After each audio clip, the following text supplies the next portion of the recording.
Na Apple, chamavam ele de Android por Fala pessoal, beleza? Como é que vocês estão? Hoje a gente vai assistir aqui o homem que traiu a Apple para criar o Android. Eu também não subi dessa história não. Vamos ver junto. Deixa aquele like, se inscreve no nosso canal para mais vídeo. Meta de 100 like. Bora pra cima. sua obsessão por robôs. Esse apelido, que ele ganhou lá dentro em 1989, viraria o nome do 1989? Caraca. maior inimigo da Apple. Após aprender tudo o que podia lá, ele usou essas lições para criar algo que dominaria o mercado de celulares, algo que a Apple nunca imaginou. Hoje, vamos mergulhar numa das histórias mais loucas da tecnologia.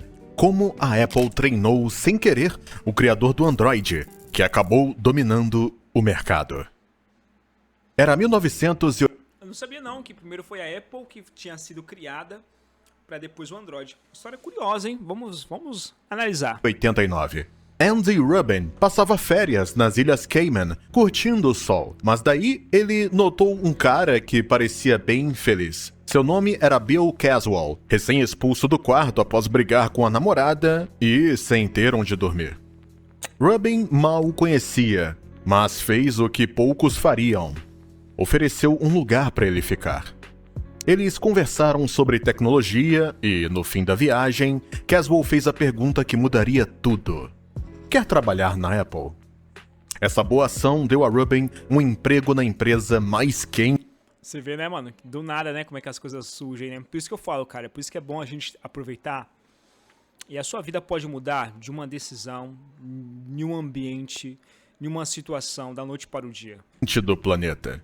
Mas a Apple não sabia que tinha acabado de contratar o criador do seu maior rival. Rubin entrou na Apple em 89 como engenheiro. A empresa surfava no sucesso do Macintosh e ele mergulhou no trabalho. Mas os colegas logo notaram algo estranho. Ele era obcecado por robôs. A casa dele tinha um leitor de retina na porta. E se o seu olho não estivesse no sistema, você tocava a campainha, que era uma mão robótica batendo num gongo. Isso não era um comportamento normal, nem mesmo para o Vale do Silício. Então seus colegas da Apple começaram a chamá-lo de Android. E o apelido pegou. Caraca, não sabia não. Android. Rubin não ligou nem um pouco. Ele, na verdade, amou. Mas trabalhar no chão de fábrica não era o bastante para Rubin. Ele queria construir o futuro, e em 1990... Cara, eu acho que se você gostaria de fazer alguma evolução, alguma revolução no mundo, no Brasil, nos Estados Unidos, você deveria estar na década de 80 e 90, cara. O que eu mais vejo hoje são filmes, séries, livros de grandes empresas, documentários que nasceram nessa década de 80, 90, na bolha da internet, no boom da internet, na criação ali da Amazon, Netflix. Nossa, cara, eu nasci na década errada, tenho certeza. A Apple estava prestes a dar a ele essa chance. Em 1990, a Apple criou uma nova empresa chamada General Magic, na qual Rubin entrou imediatamente, já que eles estavam trabalhando em algo revolucionário. A visão era desenvolver dispositivos portáteis e tecnologia de comunicação, mas eles queriam fazer mais do que só ligações. Teria aplicativos, armazenamento em nuvem e conexão com a internet. Boa. Sua familiar? Eles estavam construindo esse smartphone 15 anos antes dos smartphones existirem. Completinho, com um sistema operacional chamado Magic Cap, que tinha apps e armazenamento em nuvem que são normais hoje, mas eram ficção científica em 93. Rubin e sua equipe deram tudo de si naquilo. Eles acreditavam que esse era o futuro, mas eles só tinham um problema. Ninguém mais acreditava. Fabricantes de hardware olharam para o Magic Cap e passaram direto, porque Magic Cap. a tecnologia era avançada demais para 93. Ao mesmo tempo, a Apple lançou o PDA Newton em 1993, que ganhou muito mais atenção, mas ainda assim fracassou. Ambas as falhas mostraram que o mundo ainda não estava pronto para computadores de mão. E em 95, a General Magic, a empresa que queria inventar o futuro, estava sob severa pressão financeira. Cara, é muito pouco tempo, né, mano? 95. Não tinha nem celular ainda. marcando o início de uma espiral descendente porque eles chegaram cedo demais. Mas Rubin aprendeu algo crucial com a falha. Ele sabia exatamente como construir um smartphone. Ele entendia o que funcionava, o que não funcionava e o que o mundo eventualmente precisaria. Após a falha da General Magic, Rubin decidiu deixar a Apple, cofundando a Artemis Research e construiu a Web TV, um sistema que mesclava a televisão com a internet que a Microsoft comprou em 97. É isso. Era o ouro de você criar algo revolucionário e empresas pagarem fortunas. Caraca, mano. Olha isso aqui, ó. A Major Branding Instruction Conference comprar a Microsoft a uma negociação de 45 milhões em uma aquisição da Web TV Network em uma companhia ordinária de TV. Todos os começou para o tempo da Microsoft, o número amplia-se. Microsoft produção manejo. De repente, Rubin se viu trabalhando para a Microsoft e ele odiou cada segundo daquilo. A burocracia corporativa o esmagou tão forte que, em 99, ele pediu demissão e decidiu apostar em si mesmo mais uma vez. É isso, cara. Quando você nasce com um talento de você mesmo ser o coadjuvante, de você ser aquela pessoa que vai fazer acontecer e tudo mais, você não consegue ficar em nenhum trabalho, por mais que esse trabalho te paga bem. Eu tinha isso também, entendeu? Eu trabalhava em uma loja de roupa em São Paulo, e aí com 2 meses de trabalho, as pessoas me falavam que eu ia ser gerente e tal, que eu tinha muito potencial. Eu era um dos melhores vendedores da loja, eu sempre ficava em segundo, terceiro lugar, primeiro lugar também já fiquei. Mas, cara, aquilo ali não brilhava nos olhos. Quando você sabe que você é bom e você acredita no seu potencial, cara, isso aí... Você fica com uma pulga atrás da orelha, porque eu posso mais, entendeu? Eu posso mais, eu quero ter mais, então eu consigo fazer mais. Dessa vez, Rubin fundou a Danger Inc. e estava determinado a acertar. Ele construiu um dispositivo chamado Sidekick, que tinha recursos que eram inéditos na época, como apps, armazenamento na nuvem, e colocava a internet no seu bolso anos antes do iPhone existir. Para levá-lo ao mercado, ele fez parceria com a T-Mobile, que o vendeu como a T-Mobile Sidekick. O cara tinha os contatos. O dispositivo se tornou um sucesso massivo entre os jovens, e 2 caras no Google estavam prestando atenção. Larry Page e Sergey Brin ficaram obcecados Eram os criadores do YouTuber, não? com o Sidekick, porque ele usava o Google como mecanismo de busca padrão, colocando a busca do Google nas mãos das pessoas onde quer que fossem. Eles se lembrariam de Rubin nos tempos que viriam.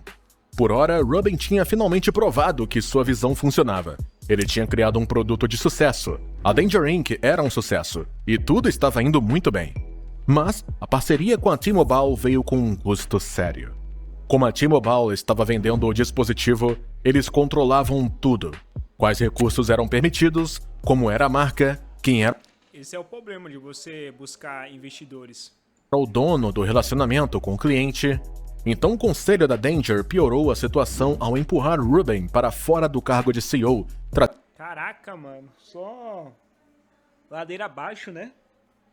Tentou abrir uma empresa, não deu certo, vendeu a empresa para um outro negócio, foi trabalhar na Microsoft, acabou pedindo demissão, montou essa empresa, os caras tiraram ele da vaga de CEO. Sendo alguém com mais experiência em telecomunicações.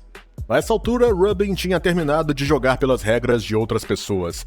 Ele precisava construir algo que ninguém pudesse controlar, e foi aí que a visão maior o atingiu. E se ele construísse um sistema operacional que não fosse controlado e que outras pessoas poderiam estar navegando utilizando o sistema dele? Controlado por uma única empresa. Uma plataforma aberta que qualquer um pudesse usar. Fabricantes, operadoras, desenvolvedores. Algo que tornaria impossível que qualquer Então ele é dono do Android? deixasse de fora novamente.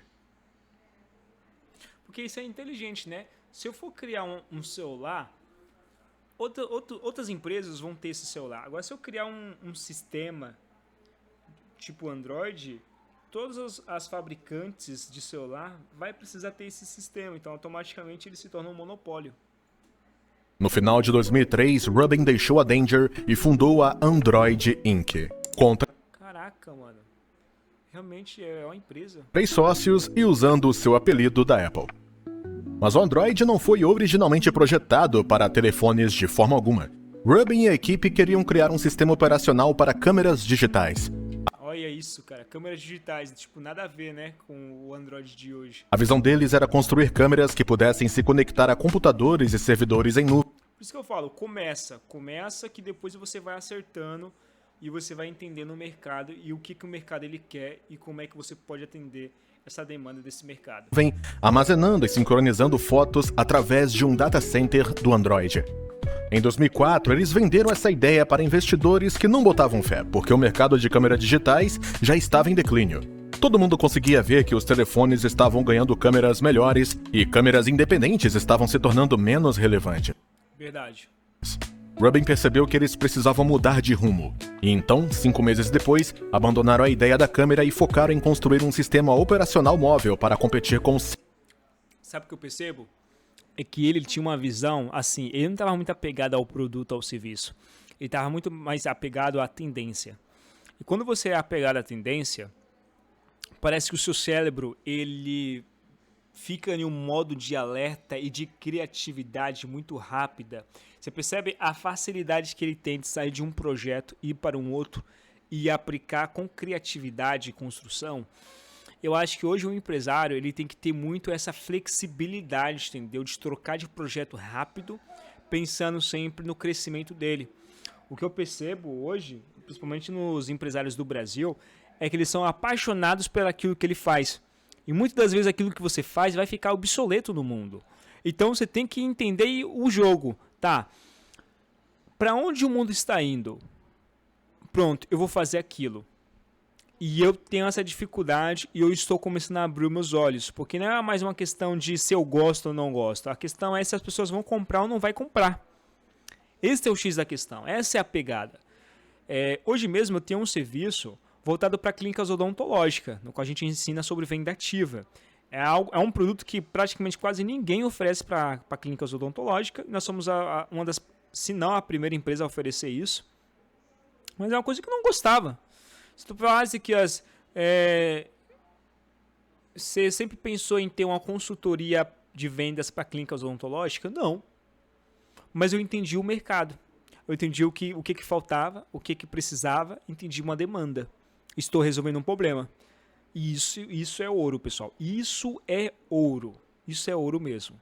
Entendeu? Symbian da Nokia e o Windows Mobile da Microsoft. Rubin acreditava que havia uma enorme oportunidade de criar dispositivos móveis mais inteligentes que entendessem localização e preferências do usuário. Aqui que está a diferença. O Android seria totalmente de código aberto e gratuito para qualquer um usar. Mas só tinha um probleminha. Celular. A Android estava completamente falida. Olha.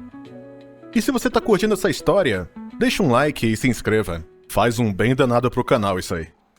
Claro, e também aqui também. Deixa aquele like e se inscreve também no nosso canal. Em 2004, o Android estava à beira de desaparecer. Uma situação que parecia confirmar o que todo mundo estava dizendo. Ninguém conseguia competir com a Apple. O dinheiro tinha acabado, o aluguel não estava pago. E em 2004, qual foi a crise financeira? A crise financeira foi em 2009, não foi? E o estouro das bolhas.com? Foi antes? Foi na época de 2000, 2001? E o dono do imóvel estava ameaçando despejá-los. Mas Rubin não estava disposto a desistir. Ele conhecia sua visão. Um sistema operacional que desafiaria a Apple valia cada esforço. Você tá vendo? E olha que interessante, hein? A Apple já estava consolidada em uma empresa gigante, tinha capital, mas ele estava focado em ser acessível para a galera.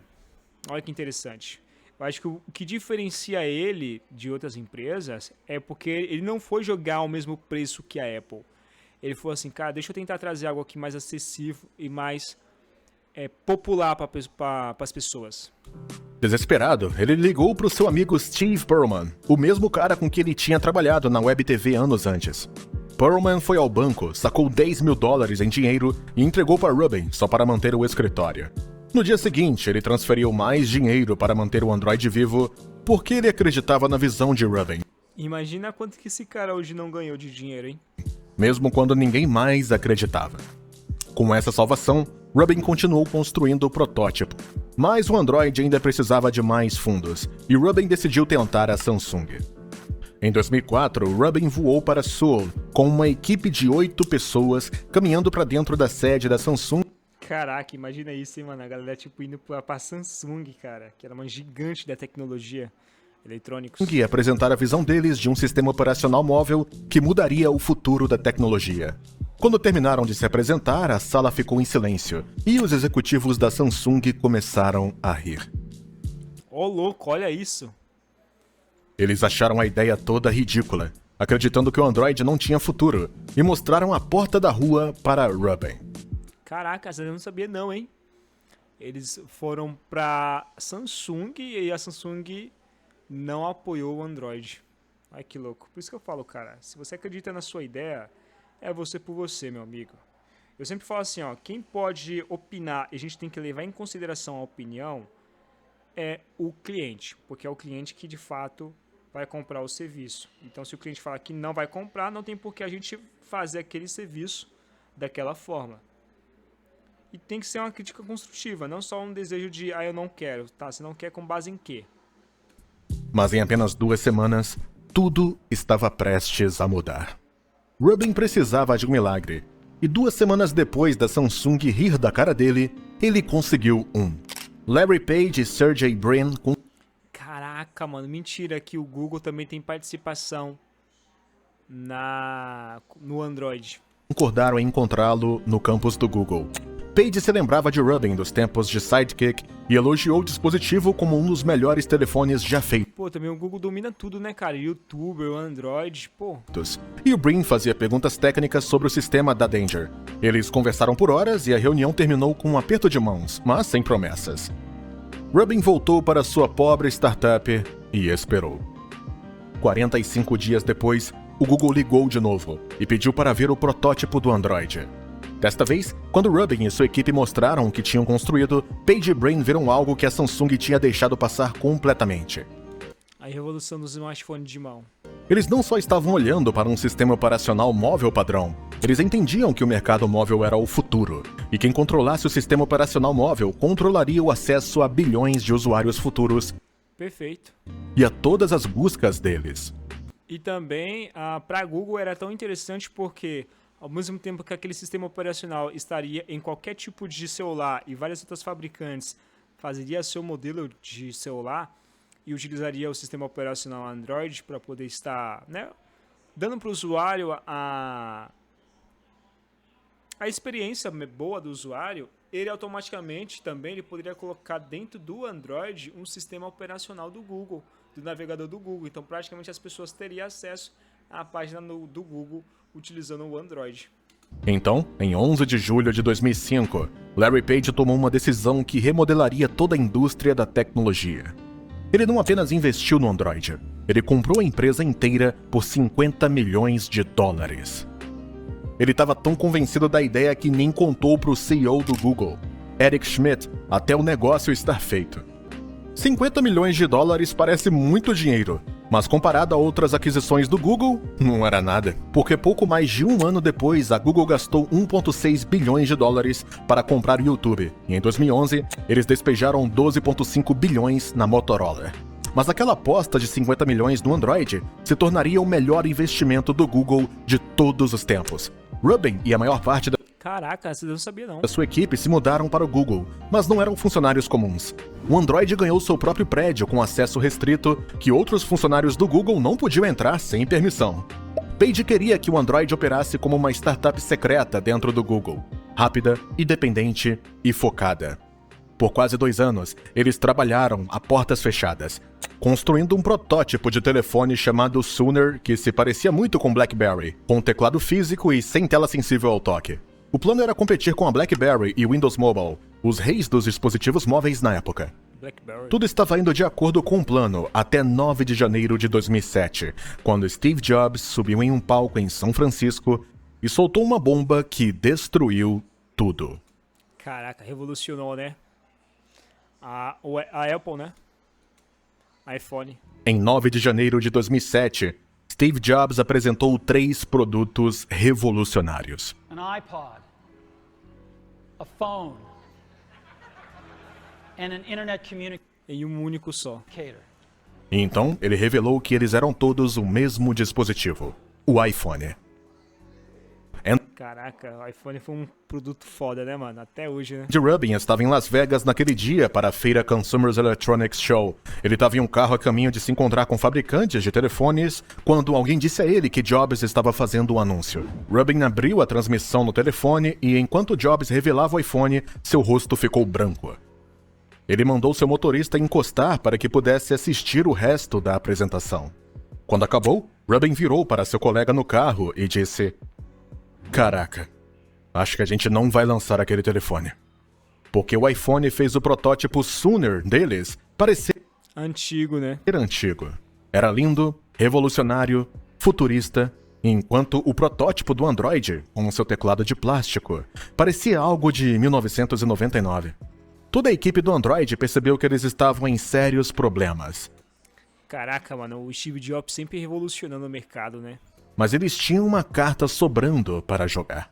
Enquanto construíram o Sooner, eles também estiveram trabalhando em outro protótipo chamado Dream, que tinha uma tela sensível ao toque. Dream não estava nem perto do lançamento, mas depois do iPhone, Rubin tomou a decisão de descartar o Sooner completamente e apostar tudo no Dream. Eles teriam que reconstruir o Android do zero, e os riscos estavam mais altos que nunca. Levaria 18 meses de trabalho brutal, mas eles não tinham escolha. Conseguiram? Em novembro de 2007, Google fez sua jogada e anunciou a Open Handset Alliance, uma coalizão de empresas incluindo HTC, Motorola, Qualcomm, T-Mobile e Samsung. Sim, a mesma Samsung que riu do Caraca, eles comprou a Samsung? Rubin para fora da sala de reuniões 3 anos antes. A aliança tinha um objetivo: desenvolver e promover um Android como um sistema operacional de código aberto e gratuito. Essa era Eles queriam dominar, entendeu? a grande aposta do Google, e a estratégia deles era o oposto da Apple. Em vez de controlar tudo como a Apple, eles dariam um Android de graça. Qualquer fabricante poderia usá-lo, modificá-lo, construir com ele, porque quanto mais telefones Android do mundo, Mais pessoas teriam acesso e, consequentemente, acho que a única opção era deixar o Google, né, como um sistema operacional de busca, né? pessoas usariam a busca do Google e veriam os anúncios do Google. É isso aí. Em 28 de setembro de 2008, o primeiro telefone Android, T-Mobile G1, chamado de HTC Dream, foi lançado com um Android 1.0 instalado. Não era tão bonito quanto o iPhone, mas tinha potencial. Críticos não ficaram impressionados no começo, mas o Google continuou melhorando o Android. Lançavam novas versões todo ano, cada uma melhor que a anterior. Como quando o Android 2.0 adicionou o Google Maps e o Android 4.0 unificou tablets e telefones. Em 2010, o Android já tinha capturado 17,2% do mercado de celulares, ultrapassando a Apple pela primeira vez. Caraca. O crescimento não parou, já que em 2013, Android alimentava 72% dos smartphones nos Estados Unidos e Europa. De escanteio, Steve Jobs assistia à ascensão dos Androids com fúria. Na biografia dele, ele chamou isso de traição e deixou claro que ele achava que o Google tinha roubado as ideias da Apple. Ele ameaçou de ir de forma nuclear contra o Android e jurou destruí-lo, acreditando que o Android era uma cópia descarada. E ele queria vingança. Mas era um pouco tarde demais. Como o Android roda no kernel Linux, 72% dos smartphones, como relógios, carros, TVs e tablets em todo o mundo, usam ele. Tudo isso enquanto o iPhone senta em torno de 27%. Nossa. A ironia é densa, porque a Apple deu a Andy Rubin seu início no Vale do Silício. A experiência e o apelido que definiram sua carreira. Eles o ensinaram sobre hardware, software e como pensar diferente sobre a tecnologia. E então eles assistiram enquanto ele usava todo aquele conhecimento para construir o maior concorrente deles. Muito bom, hein, cara? Muito bom. Muito bom mesmo. Deixa aquele like, pessoal. Se inscreva no nosso canal para mais vídeo, tudo bem? Fui!